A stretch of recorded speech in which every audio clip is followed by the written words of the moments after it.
CXC this year is turning out to be quite an exam and quite a test.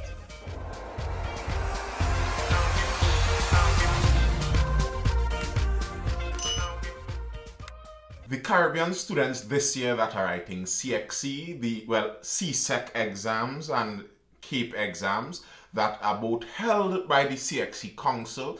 If you took in the CARICOM video yesterday, that CXC Council was created by CARICOM and is an independent body that was created by CARICOM. CXC is a very strange body, you know. I think we should get a bit of investigation into CXC, because for a body that is running the examinations that all the children in this region have to take. I don't have any children, at least not yet, but every parent with a child in this region, you should have some interest in what goes on with the CXC board. And how many of us really know anything about anything that goes on with anything about the CXC board? Recently I was reading, do you know that it is impossible to actually sue CXC? So a lot of us, not us, I'm not particularly worried about it, because I don't think we would have gotten through with a lawsuit against a pharmaceutical company anyway. But many people are very concerned about the vaccines, and that part of the emergency use license that they have been given allows them to shirk responsibility. They have no liability. They stand no liability against any risk that the vaccine poses. And that's something that many people are legitimately worried about. But that's the same thing that goes on with CXC. There's no way you can sue CXC. So CXC can set up systems that work diametrically opposite to what you may have intention for your child and what they may say that they are going and aiming at for your child and for the students.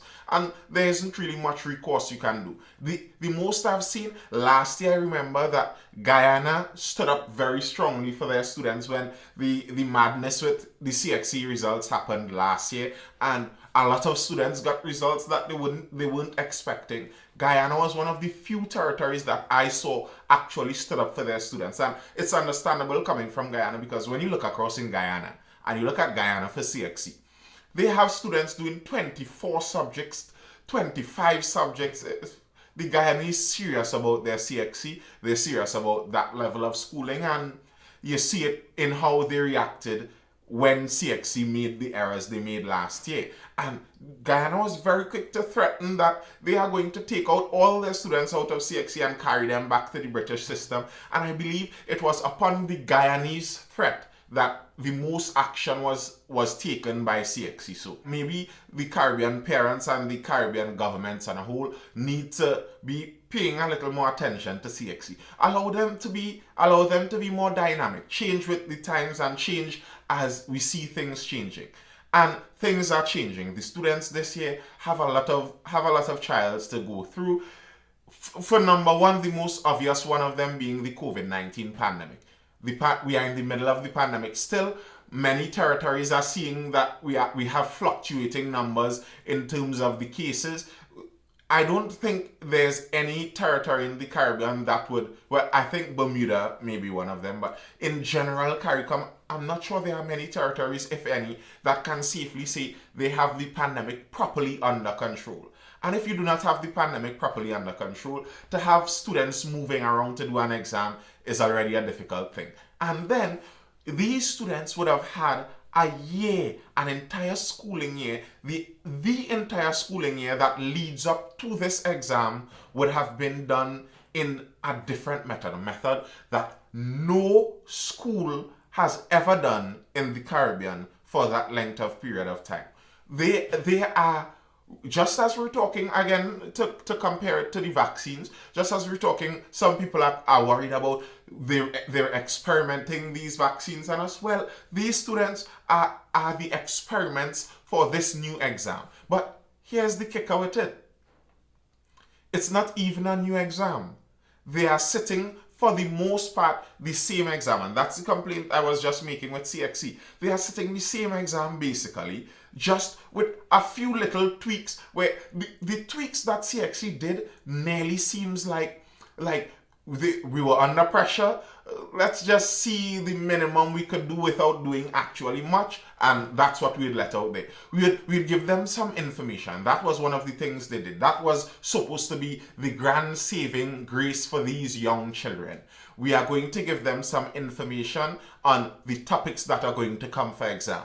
And the information they gave, I have been reliably informed that for the most part the information wasn't that helpful. The information was very large, and even if you were given the information for one paper, the other paper you had to study everything for either way, so it wasn't really helping in any great deal. So the pandemic and the difference in how their schooling was for that entire year, and also keep in mind with the pandemic, these children, these young people, they are alive, they are aware, they are looking on at what is going on in and around society. And I think it would be fair to say that our societies at this very moment are in a high stress time.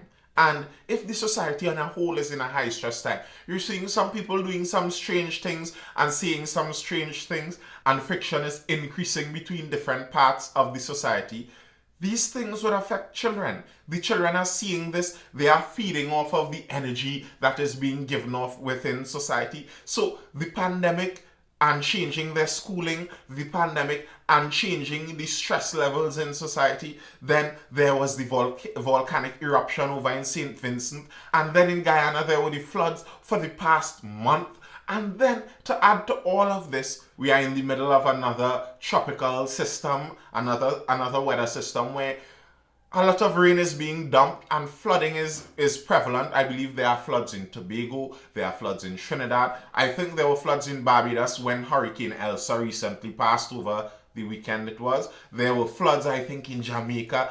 Guyana is still having floods, so they're getting floods on top of floods. And in Trinidad, we saw an article, we saw highlighted how some children had to walk through these rains and through these flood waters in order to do their exams. And you really feel it for them. It's an unfortunate case. Yes, difficulties arise in life and everyone has their challenges, and reality has its challenges of its own, but the CXC exam, the nature of this exam, the exam I did, the exam that a viewer of this video may have done, didn't have those challenges tagged along with it. So if they are being graded to the same extent that I would have been graded for my exam, the exam that I did didn't include pandemic online learning and storm weather in order to write the exam. So there is, as it were, a handicap level difference. There is a difficulty level difference in what they are doing.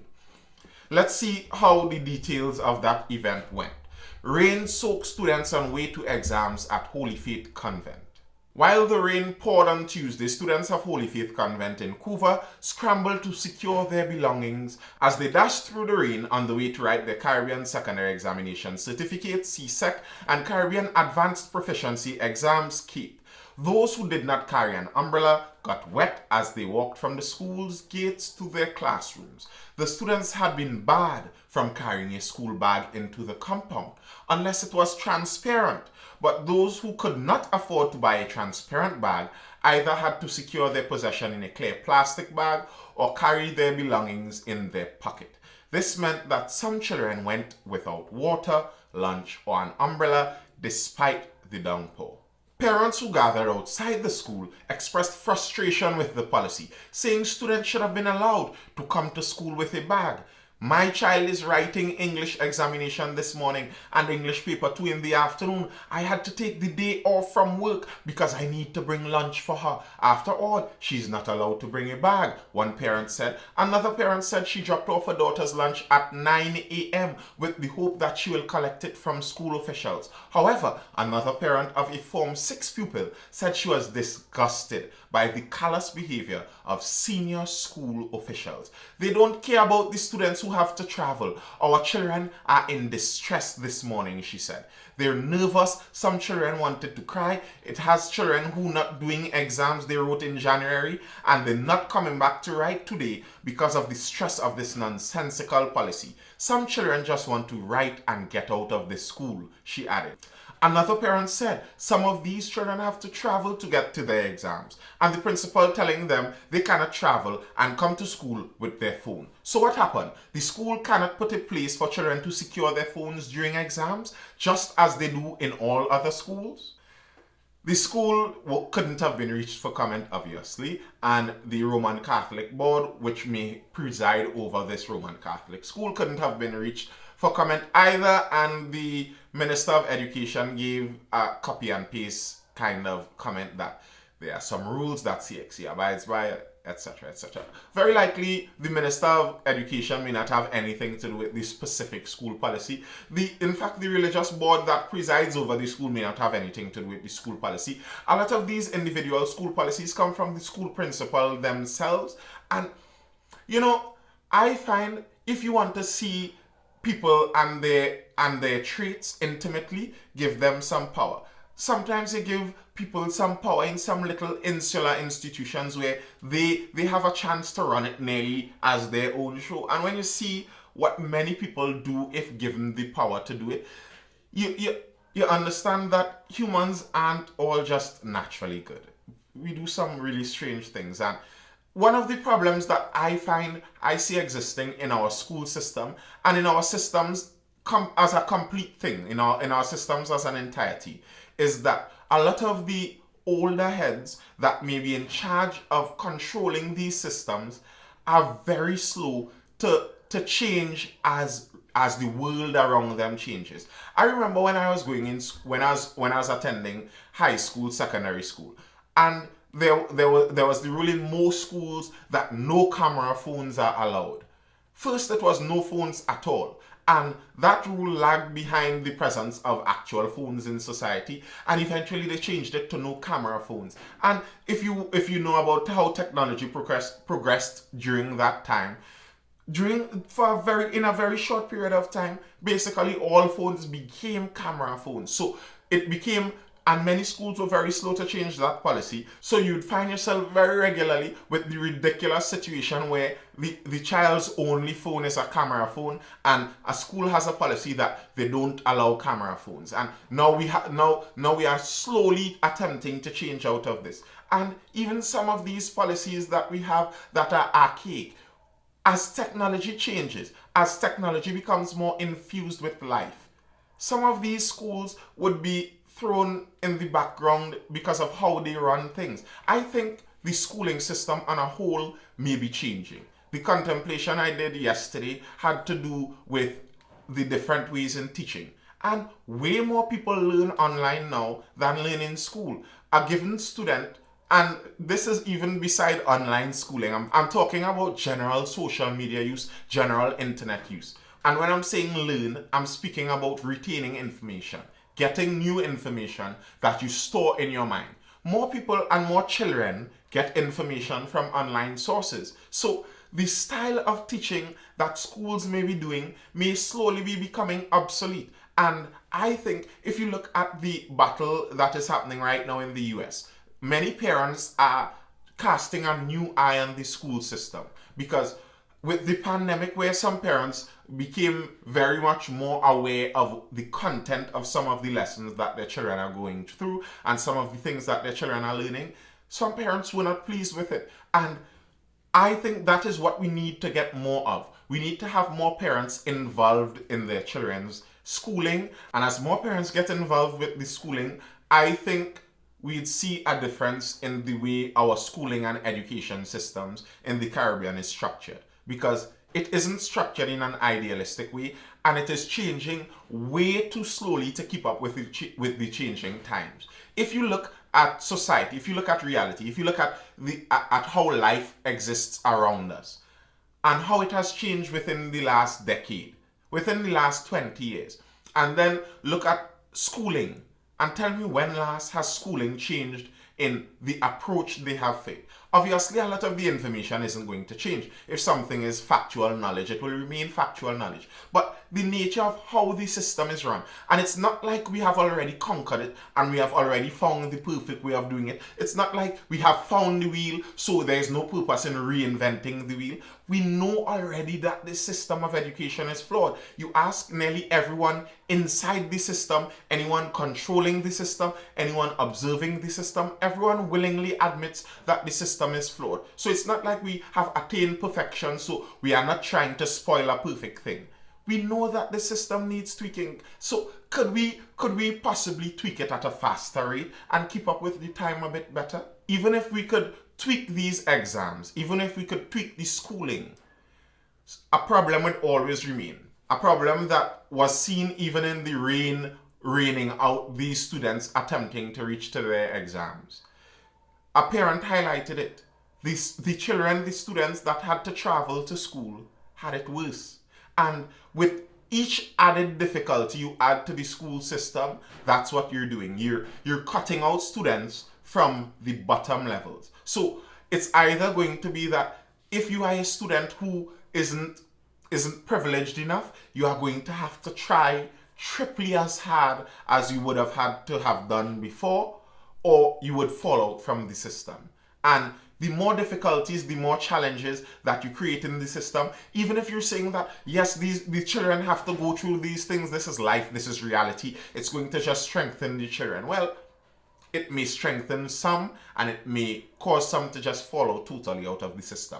And is that a risk that we would be willing to take? Is that a trade-off that we would be willing to have, that we'd have more students fall out from the system because we are so slow in making accommodations and making changes? Well, if it's any consolation, there could be consolation in the fact that it's the entire region doing it. You aren't suffering alone. So if misery likes company, well, you have some company if you are in some misery.